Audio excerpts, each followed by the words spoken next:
అందరికీ నమస్తే అండి.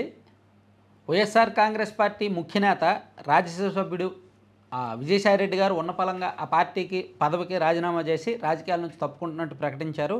సో ఆయన భవిష్యత్తు కార్యాచరణ ఏంటనేది ఆల్రెడీ చెప్పుకున్నాం. సో ఇప్పుడు ఆయనే కాకుండా మరికొంతమంది రాజ్యసభ సభ్యులు కూడా అదే బాటలో వెళ్ళబోతున్నట్టుగా వార్తలు వస్తున్నాయి.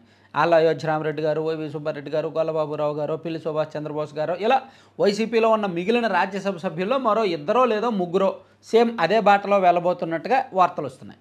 ఆల్రెడీ కూటమి ప్రభుత్వం అధికారంలోకి వచ్చిన తర్వాత, అంటే వైసీపీ అధికారం కోల్పోయిన తర్వాత ఆల్రెడీ ముగ్గురు ఆ పార్టీకి రిజైన్ చేశారు. ఆర్ కృష్ణయ్య గారు, బేదా మస్తాన్ గారు, మోపిదేవి వెంకటరమణ గారు, వాళ్ళ ముగ్గురు కూడా వైసీపీ నుంచి బయటకు వచ్చేసారు. సో ఇప్పుడు నాలుగో వ్యక్తి. ఇంకా వైసీపీకి ప్రస్తుతం ఉన్న రాజ్యసభ సభ్యుల బలం ఆరుగురులో ఒక ముగ్గురో నలుగురో మళ్ళీ రెడీగా ఉన్నారు బయటకు రావడానికి. సో ఇదంతా కూడా వైసీపీ అండ్ బీజేపీ కలిసి ఆడుతున్న గేమా అని కొన్ని అనుమానాలు వస్తున్నాయి. జగన్మోహన్ రెడ్డి గారికి బీజేపీ పెద్దలకి ఇప్పటికీ కూడా రిలేషన్ ఉంది.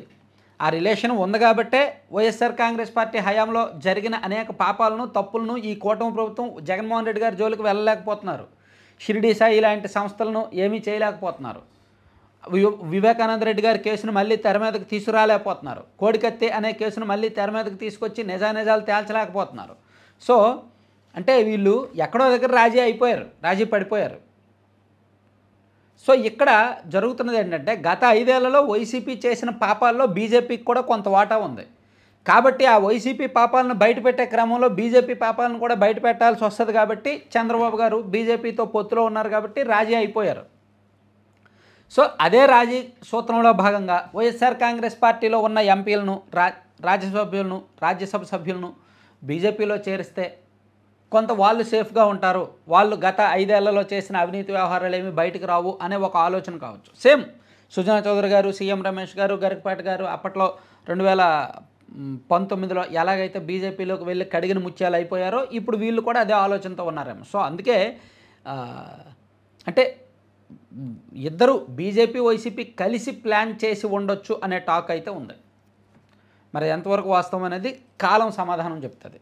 అయితే ప్రస్తుతానికి వైసీపీలో అయితే మాత్రం గందరగోళ పరిస్థితులు ఉన్నాయి. జగన్మోహన్ రెడ్డి గారేమో విదేశాల్లో ఉన్నారు. ఆయన విదేశాల నుంచి వచ్చేలోగా ఈ వికెట్లన్నీ టప్టపా నేలకూలేలా ఉన్నాయి. ఆయనేమో జనంలోకి వెళ్తాను, నియోజకవర్గాల వారీగా సమీక్ష చేస్తాను, జిల్లాల వారీగా సమీక్ష చేస్తాను, జిల్లాల వారీగా కార్యకర్తలు ఇంటరాక్ట్ అవుతాను అంటున్నారు. ఇప్పుడు చూస్తే నియోజకవర్గాలు 175 నియోజకవర్గాలకు గాను దాదాపుగా 90 నియోజకవర్గాలకు, అంటే సగానికి సగం నియోజకవర్గాలకు యాక్టివ్ ఇన్ఛార్జీలు లేరు. యాక్టివ్గా పనిచేయట్లేదు, చురుగ్గా పనిచేయట్లా. పార్టీ క్యాడర్ని గాలికి వదిలేశారు. పార్టీకి దిక్కు ముక్కు లేకుండా ఉంది.